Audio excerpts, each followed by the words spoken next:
Hello दोस्तों, अगर आप आधार ऑपरेटर या सुपरवाइजर एग्जाम की तैयारी कर रहे हैं तो आज की यह वीडियो आपके लिए बेहद महत्वपूर्ण होने वाली है। इस वीडियो में मैं लेकर आया हूं परीक्षा में बार बार पूछे जाने वाले 25 सबसे महत्वपूर्ण प्रश्न, उनके सही उत्तर के साथ। ध्यान रहे, अगर आप इन प्रश्नों को अच्छे से समझ लेते हैं तो आपकी परीक्षा में अच्छे अंक लाने की संभावना काफी बढ़ जाएगी। लेकिन एक बात, वीडियो को बीच में बिल्कुल भी मत छोड़िए, क्योंकि आखिर के प्रश्न सबसे ज्यादा महत्वपूर्ण है और इन्हीं में से कई सवाल पिछले एग्जाम में पूछे जा चुके हैं। वीडियो शुरू करने से पहले अगर आप हमारे इस चैनल पर नए हैं या आप पहली बार आए हैं तो चैनल को सब्सक्राइब कर लीजिए और बेल आइकन को दबा दीजिए, क्योंकि यहाँ आधार एग्जाम, यूआईडीआई न्यू अपडेट और सीएससी से जुड़ी ऐसी महत्वपूर्ण जानकारी सबसे पहले मिलती है। तो चलिए बिना समय बर्बाद किए वीडियो शुरू करते हैं। आधार एग्जाम के 25 most important question with answer के। क्वेश्चन वन है। क्वेश्चन वन में आप लोगों से पूछा गया है, रजिस्ट्रार की मुख्य जिम्मेदारियां क्या होती है। आप लोगों के सामने कुछ ऑप्शन दिए हुए हैं, आप लोग इसमें से राइट ऑप्शन को चॉइस करोगे। पहला ऑप्शन आप लोगों के सामने ए, आधार कार्ड प्रिंट करना। दूसरा ऑप्शन आप लोगों के सामने बी, यूआईडीआई द्वारा अधिकृत एनरोलमेंट अपडेट सेवाओं का संचालन सुनिश्चित करना। तीसरा ऑप्शन आप लोगों के सामने सी, बैंक खाता खोलना। चौथा ऑप्शन आप लोगों के सामने डी, पैन बनाना। तो दोस्तों इसमें जो हमारा राइट ऑप्शन होने वाला है वो है बी, यानी कि रजिस्ट्रार की मुख्य जिम्मेदारियां जो होती हैं वो यूआईडीआई द्वारा अधिकृत एनरोलमेंट अपडेट सेवाओं का संचालन सुनिश्चित करना होता है, इसलिए इसमें हमारा राइट ऑप्शन है बी। उसके बाद हम बढ़ते हैं अपने नेक्स्ट क्वेश्चन की तरफ। क्वेश्चन नंबर दो। क्वेश्चन नंबर दो में आप लोगों से पूछा गया है, एनरोलमेंट एजेंसी ईए का मुख्य कार्य क्या है। आप लोगों के सामने कुछ ऑप्शन दिए हुए हैं, आप लोग इसमें से राइट ऑप्शन को चॉइस करोगे। पहला ऑप्शन आप लोगों के सामने ए, आधार डेटा होस्ट करना। दूसरा ऑप्शन आप लोगों के सामने बी, एनरोलमेंट और अपडेट सेवाओं को उपलब्ध कराना। तीसरा ऑप्शन आप लोगों के सामने सी, आधार नंबर जारी करना। चौथा ऑप्शन आप लोगों के सामने डी, पासपोर्ट बनाना। तो दोस्तों इसमें जो हमारा राइट ऑप्शन होने वाला है वो है बी, यानी कि जो एनरोलमेंट एजेंसी होती है उसका जो मुख्य कार्य होता है वो होता है एनरोलमेंट और अपडेट सेवाओं को उपलब्ध कराना, इसलिए हमारा राइट ऑप्शन है इसमें बी। उसके बाद हम बढ़ते हैं अपने नेक्स्ट क्वेश्चन की तरफ। क्वेश्चन नंबर तीन। क्वेश्चन नंबर तीन में आप लोगों से पूछा गया है, ऑपरेटर को लॉगिन करने के बाद सबसे पहले क्या करना चाहिए। तो दोस्तों आप लोगों के सामने कुछ ऑप्शन दिए हुए हैं। पहला ऑप्शन आप लोगों के सामने ए, इंटरनेट स्पीड। दूसरा ऑप्शन आप लोगों के सामने बी, सिस्टम सही तरह से कार्य कर रहा है और आवश्यक डिवाइस कनेक्ट है। तीसरा ऑप्शन आप लोगों के सामने सी, प्रिंटर में कागज। चौथा ऑप्शन आप लोगों के सामने डी, मोबाइल नेटवर्क। तो दोस्तों इसमें जो आप लोगों से पूछा गया है, ऑपरेटर को लॉगिन करने के बाद सबसे पहले क्या करना चाहिए। क्या उसको इंटरनेट स्पीड चेक करनी चाहिए, या फिर सिस्टम सही तरह से कार्य कर रहा है और आवश्यक डिवाइस कनेक्ट है, इस चीज को चेक करना चाहिए। प्रिंटर में कागज है या नहीं है, ये चीज चेक करनी चाहिए। या मोबाइल नेटवर्क सही है या नहीं, ये चीज के चेक करनी चाहिए। तो दोस्तों इसमें जो हमारा राइट ऑप्शन होने वाला है वो है बी, यानी कि एक ऑपरेटर को सिस्टम सही तरह से कार्य कर रहा है और आवश्यक डिवाइस कनेक्ट है, इस चीज की जांच करनी चाहिए, इसलिए हमारा इसमें राइट ऑप्शन है बी। उसके बाद हम बढ़ते हैं अपने नेक्स्ट क्वेश्चन की तरफ। क्वेश्चन नंबर चार। क्वेश्चन नंबर चार में आप लोगों से पूछा गया है, यदि फिंगरप्रिंट कैप्चर बार बार फेल हो रहा है तो सबसे पहले क्या करना चाहिए। आप लोगों के सामने कुछ ऑप्शन दिए हुए हैं। पहला ऑप्शन आप लोगों के सामने ए, रेसिडेंट बदल दे। दूसरा ऑप्शन आप लोगों के सामने बी, एप्लीकेशन रिजेक्ट करे। तीसरा ऑप्शन आप लोगों के सामने सी, गलत फिंगरप्रिंट सबमिट करे। चौथा ऑप्शन आप लोगों के सामने डी, उंगलियों को साफ कर फोन कैप्चर करने का प्रयास करे। तो दोस्तों इसमें जो हमारा राइट ऑप्शन होने वाला है वो है डी, यानी कि यदि फिंगरप्रिंट कैप्चर बार बार फेल हो रहा है तो उंगलियों को साफ करे और फोन कैप्चर करने का प्रयास करे, इसलिए हमारा राइट ऑप्शन है इसमें डी। उसके बाद हम बढ़ते हैं अपने नेक्स्ट क्वेश्चन की तरफ। क्वेश्चन नंबर पांच। क्वेश्चन नंबर पांच में आप लोगों से पूछा गया है, आइरिस कैप्चर के समय रेसिडेंट को कहाँ देखना चाहिए। आप लोगों के सामने नीचे कुछ ऑप्शन दिए हुए हैं। ऑप्शन ए है नीचे, ऑप्शन बी है दाएं, ऑप्शन सी है कैमरे की ओर, ऑप्शन डी है आंख बंद रखनी चाहिए। यानी कि दोस्तों आइरिस कैप्चर के समय रेसिडेंट को कैमरे की ओर देखना चाहिए, इसलिए हमारा राइट ऑप्शन है इसमें सी। उसके बाद हम बढ़ते हैं अपने नेक्स्ट क्वेश्चन की तरफ। क्वेश्चन नंबर छह। क्वेश्चन नंबर छह में आप लोगों से पूछा गया है, एनरोलमेंट पैकेट किसके पास भेजा जाता है। तो आप लोगों के सामने नीचे कुछ ऑप्शन दिए हुए हैं। पहला ऑप्शन आप लोगों के सामने ए,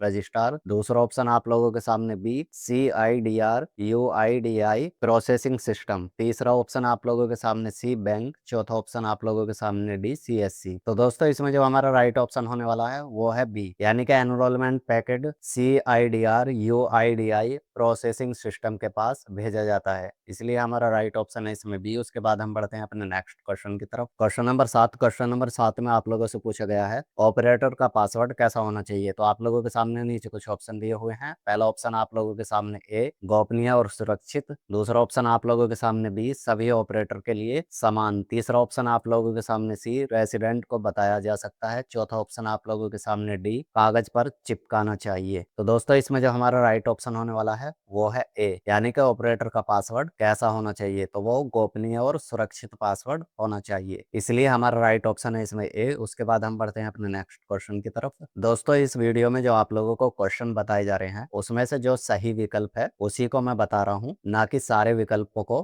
प्रक्रिया के हिसाब से आप लोगों को बता रहा हूँ। अगर आप लोग चाहते हैं कि एक एक विकल्प को उसी के आधार पर मैं आप लोगों को समझाऊं कि उसका आंसर क्यों गलत था और जो विकल्प सही है उसका आंसर क्यों सही है, तो दोस्तों आप लोग मेरे को कमेंट करके बता सकते हो। मैं नेक्स्ट वीडियो में स्टेप बाय स्टेप बिल्कुल आप लोगों को फुल प्रोसेस बताऊंगा और ये तलक बताऊंगा कि ये आंसर क्यों सही है यार, जो 3 विकल्प थे वो क्यों गलत हैं। उस वीडियो के अंदर मैं आप लोगों को बारीकी से बता सकता हूँ, बट क्या होता है कि कुछ लोग कमेंट करते हैं कि आप इतनी लंबी वीडियो बना देते हैं और जो विकल्प सही हो उसी को आप बस बताया करो, बाकी 3 विकल्पों को आप छोड़ दिया करो। तो इसलिए मुझे ये वीडियो बनाना पड़ रहा है। इसमें जो विकल्प सही है बस मैं उसी के बारे में बता रहा हूँ, बाकी 3 के बारे में मैं नहीं बता रहा। अगर आप लोग चाहते हैं कि मैं आप लोगों को बारीकी से सारे ही विकल्पों के बारे में समझाऊं तो आप लोग मेरे को कमेंट करके जरूर बताएं और प्लीज इस चैनल को सब्सक्राइब जरूर करें। अगर आप लोगों ने इस चैनल को पहले ही सब्सक्राइब किया हुआ है तो इस वीडियो को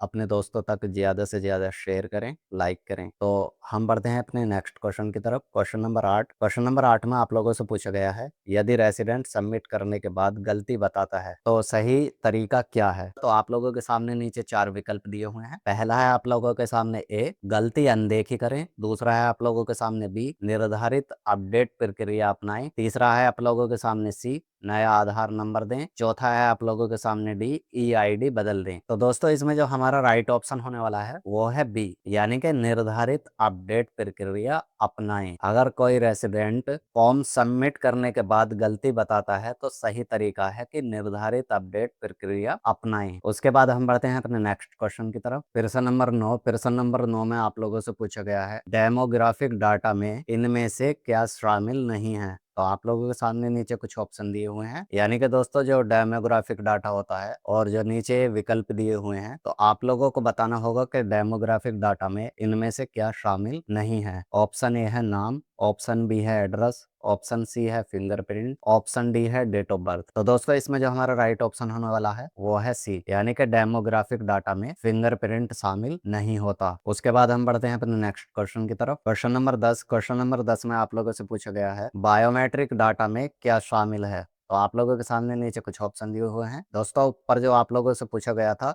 वो था डेमोग्राफिक डाटा और क्वेश्चन नंबर 10 में जो पूछा जा रहा है वो है बायोमेट्रिक डाटा। तो आप लोगों को अब बायोमेट्रिक डाटा के बारे में बताना होगा कि इनमें जो ऑप्शन दिए हुए हैं तो इसमें से जो बायोमेट्रिक डाटा है वो कौन सा है। ऑप्शन ए है नाम, ऑप्शन बी है एड्रेस, ऑप्शन सी है फिंगरप्रिंट, आइरिस और फोटोग्राफ, ऑप्शन डी है मोबाइल नंबर। तो दोस्तों इसमें जो हमारा राइट ऑप्शन होने वाला है वो है सी, यानी कि बायोमेट्रिक डाटा में जो शामिल होते हैं दोस्तों वो फिंगरप्रिंट, आइरिस और फोटोग्राफ हमारे शामिल होते हैं, इसलिए हमारा राइट ऑप्शन है इसमें सी। उसके बाद हम बढ़ते हैं अपने नेक्स्ट क्वेश्चन की तरफ। क्वेश्चन नंबर 11 में आप लोगों से पूछा गया है एनरोलमेंट के दौरान रेसिडेंट को रिव्यू स्क्रीन क्यों दिखाई जाती है, यानी कि जब एनरोलमेंट होता है तो रेसिडेंट को रिव्यू स्क्रीन क्यों दिखाई जाती है। आप लोगों के सामने कुछ ऑप्शन दिए हुए हैं। पहला ऑप्शन है ए मनोरंजन के लिए, दूसरा ऑप्शन आप लोगों के सामने बी जानकारी की पुष्टि के लिए, तीसरा ऑप्शन आप लोगों के सामने सी फोटो सेव करने के लिए, चौथा ऑप्शन आप लोगों के सामने डी प्रिंटर टेस्ट के लिए। तो दोस्तों इसमें जो हमारा राइट ऑप्शन होने वाला है वो है बी, यानी कि एनरोलमेंट के दौरान रेसिडेंट को रिव्यू स्क्रीन इसलिए दिखाई जाती है ताकि जानकारी की पुष्टि कर सके। तो आप लोगों को इस चीज का ध्यान रखना होगा, इसलिए ही मैं जो इसमें सही विकल्प है उसके बारे में जानकारी दे रहा हूँ। अगर क्वेश्चन आए कि एनरोलमेंट के दौरान रेसिडेंट रिव्यू रिव्यू स्क्रीन क्यों दिखाई जाती है? तो जानकारी पुष्टि करने के लिए ही रिव्यू स्क्रीन दिखाई जाती है। उसके बाद हम बढ़ते हैं अपने नेक्स्ट क्वेश्चन की तरफ। क्वेश्चन नंबर 12 में आप लोगों से पूछा गया है, सुपरवाइजर की एक मुख्य जिम्मेदारी क्या है? यानी कि जो सुपरवाइजर होता है उसकी एक मुख्य जिम्मेदारी क्या है? आप लोगों के सामने ऑप्शन ए है केवल पेमेंट लेना, ऑप्शन बी है ऑपरेटर के कार्य की निगरानी और गुणवत्ता सुनिश्चित करना, ऑप्शन सी है आधार प्रिंट करना, ऑप्शन डी है पैन बनाना। तो दोस्तों जो सुपरवाइजर की एक मुख्य जिम्मेदारी होती है वो होती है ऑपरेटर कार्य की निगरानी और गुणवत्ता की सुनिश्चित करना होता है, इसलिए हमारा राइट ऑप्शन है इसमें बी। उसके बाद हम बढ़ते हैं अपने नेक्स्ट क्वेश्चन की तरफ। क्वेश्चन नंबर 13 में आप लोगों से पूछा गया है, यदि दस्तावेज स्पष्ट नहीं है तो क्या करना चाहिए? आप लोगों के सामने ऑप्शन ए है अनुमान से भरे, ऑप्शन बी है रेसिडेंट से स्पष्ट वेद दस्तावेज मांगे, ऑप्शन सी है खाली छोड़ दे, ऑप्शन डी है किसी और दस्तावेज से उपयोग करके कर दे। तो दोस्तों इसमें जो हमारा राइट ऑप्शन होने वाला है वो है बी, यानी कि यदि दस्तावेज स्पष्ट नहीं है तो रेसिडेंट से स्पष्ट वैध दस्तावेज की मांग करे। उसके बाद हम बढ़ते हैं अपने नेक्स्ट क्वेश्चन की तरफ। क्वेश्चन नंबर 14 में आप लोगों से पूछा गया है, रेसिडेंट की जानकारी किसे दिखाई जा सकती है? आप लोगों के सामने ऑप्शन ए है किसी भी व्यक्ति को, ऑप्शन बी है केवल अधिकृत प्रक्रिया के अनुसार, ऑप्शन सी है सोशल मीडिया पर, ऑप्शन डी है मित्रों को। तो दोस्तों इसमें जो हमारा राइट ऑप्शन होने वाला है वो है बी, यानी कि रेस्टोरेंट की जानकारी केवल अधिकृत प्रक्रिया के अनुसार ही दिखाई जा सकती है। उसके बाद हम बढ़ते हैं अपने नेक्स्ट क्वेश्चन की तरफ। क्वेश्चन 15 में आप लोगों से पूछा गया है, ऑथेंटिकेशन फेलर का एक सामान्य कारण क्या होता है? आप लोगों के सामने ऑप्शन ए है बायोमेट्रिक मैच ना होना, ऑप्शन बी है आधार नंबर का 12 अंकों का होना, ऑप्शन सी है फोटोग्राफ होना, ऑप्शन डी है QR कोड होना। तो दोस्तों इसमें जो हमारा राइट ऑप्शन होने वाला है वो है ए, यानी कि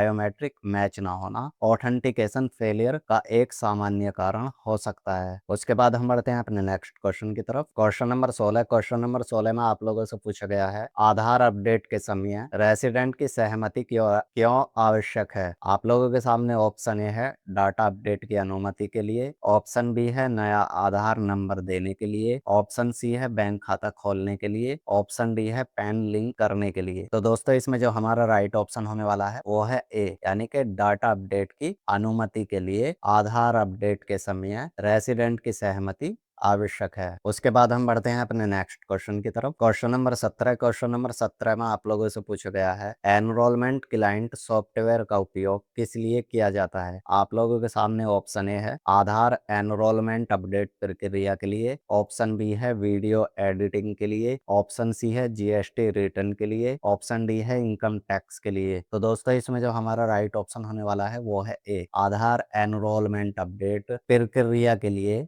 एनरोलमेंट क्लाइंट सॉफ्टवेयर का उपयोग किया जा सकता है। उसके बाद हम बढ़ते हैं अपने नेक्स्ट क्वेश्चन की तरफ। क्वेश्चन नंबर 18 में आप लोगों से पूछा गया है, यदि ऑपरेटर सिस्टम छोड़कर जा रहा है तो उसे क्या करना चाहिए? आप लोगों के सामने नीचे कुछ ऑप्शन दिए हुए हैं, आप लोग इसमें से राइट ऑप्शन को चूज करोगे। ऑप्शन ए है लॉग इन खुला छोड़ दे, ऑप्शन बी है लॉग आउट कर दे, ऑप्शन सी है पासवर्ड स्क्रीन पर लिख दे, ऑप्शन डी है सिस्टम बंद किए बिना चला जाए। तो दोस्तों इसमें जो हमारा राइट ऑप्शन होने वाला है वो है बी, यानी कि लॉग आउट कर दे। यदि ऑपरेटर सिस्टम छोड़कर जा रहा है तो लॉग आउट कर दे। उसके बाद हम बढ़ते हैं अपने नेक्स्ट क्वेश्चन की तरफ। क्वेश्चन नंबर 19 में आप लोगों से पूछा गया है, रेसिडेंट की गोपनीय जानकारी साझा करना क्या है? तो आप लोगों के सामने नीचे कुछ ऑप्शन दिए हुए हैं, ऑप्शन ए है सही है, ऑप्शन बी है नियमों का उल्लंघन है, ऑप्शन सी है सामान्य प्रक्रिया, ऑप्शन डी है आवश्यक। तो दोस्तों इसमें जो हमारा राइट ऑप्शन होने वाला है वो है बी, यानी कि नियमों का उल्लंघन। रेसिडेंट की गोपनीय जानकारी साझा करना नियमों का उल्लंघन है, इसलिए हमारा राइट ऑप्शन बी है। उसके बाद हम बढ़ते हैं अपने नेक्स्ट क्वेश्चन की तरफ। क्वेश्चन नंबर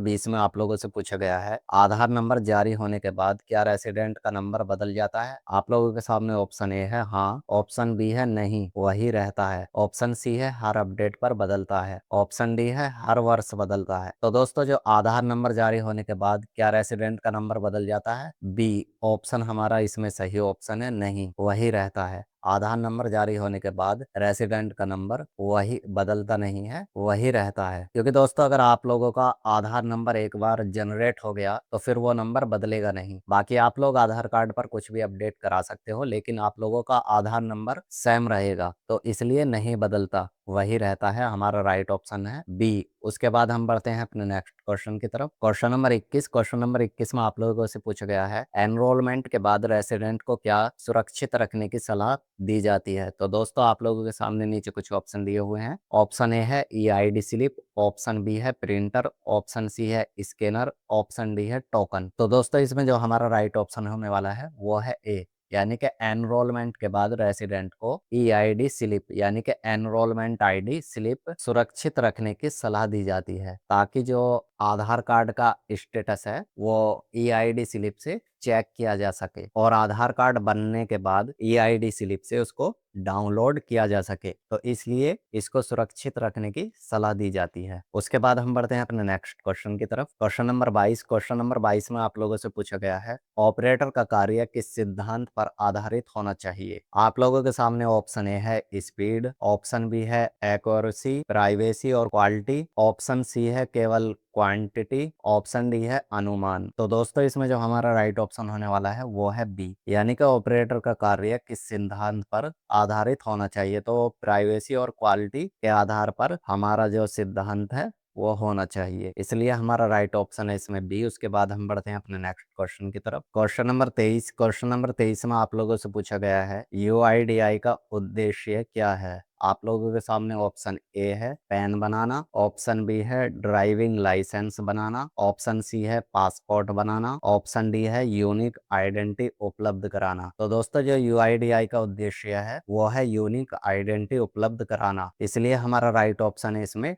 डी है। उसके बाद हम बढ़ते हैं अपने नेक्स्ट क्वेश्चन की तरफ। Question number 24। क्वेश्चन नंबर 24 में आप लोगों से पूछा गया है रेसिडेंट की जानकारी दर्ज करने के बाद अंतिम पुष्टि कौन करता है, यानी कि जो रेसिडेंट है उसकी जानकारी दर्ज करने के बाद अंतिम पुष्टि कौन करता है। तो आप लोगों के सामने नीचे कुछ ऑप्शन दिए हुए हैं, आप लोग इसमें से राइट ऑप्शन को चूज करोगे। आप लोगों के सामने ऑप्शन ए है ऑपरेटर, ऑप्शन बी है रेसिडेंट, ऑप्शन सी है सुपरवाइजर, ऑप्शन डी है रजिस्ट्रार। तो दोस्तों जो इसमें हमारा राइट ऑप्शन होने वाला है वो है बी, यानी कि रेसिडेंट। रेसिडेंट की जानकारी दर्ज करने के बाद अंतिम पुष्टि रेसिडेंट ही करता है। उसके बाद हम बढ़ते हैं अपने नेक्स्ट क्वेश्चन की तरफ। Question number 25। क्वेश्चन नंबर 25 में आप लोगों से पूछा गया है ऑपरेटर या सुपरवाइजर के लिए सबसे महत्वपूर्ण बात क्या है। आप लोगों के सामने ऑप्शन ए है जल्दी काम करना, ऑप्शन बी है यूनिक गाइडलाइन का पालन करना, ऑप्शन सी है अधिक आवेदन करना, ऑप्शन डी है कम समय में काम समाप्त करना। तो दोस्तों इसमें जो हमारा राइट ऑप्शन होने वाला है वो है बी, यानी कि ऑपरेटर और सुपरवाइजर के लिए सबसे महत्वपूर्ण बात जो होती है वो होती है UIDI की गाइडलाइन का पालन करना, इसलिए हमारा राइट ऑप्शन है इसमें बी। तो दोस्तों यहीं पर होते हैं हमारे क्वेश्चन कंप्लीट। आशा करता हूँ आप लोगों को ये वीडियो पसंद आया होगा। अगर आप लोगों को ये वीडियो पसंद आया हो तो प्लीज वीडियो को लाइक एंड चैनल को सब्सक्राइब करें, और इससे रिलेटेड अगर आप लोगों का कोई भी क्वेश्चन है तो आप लोग मुझे कमेंट बॉक्स में बता सकते हैं, मैं आप लोगों के कमेंट का रिप्लाई करूंगा। या फिर आप लोग मेरे टेलीग्राम चैनल को ज्वाइन कर सकते हैं जिसका लिंक मैंने डिस्क्रिप्शन बॉक्स में दिया हुआ है। तो मिलते हैं फिर किसी और नेक्स्ट टॉपिक के साथ, जब तक के लिए इतना ही।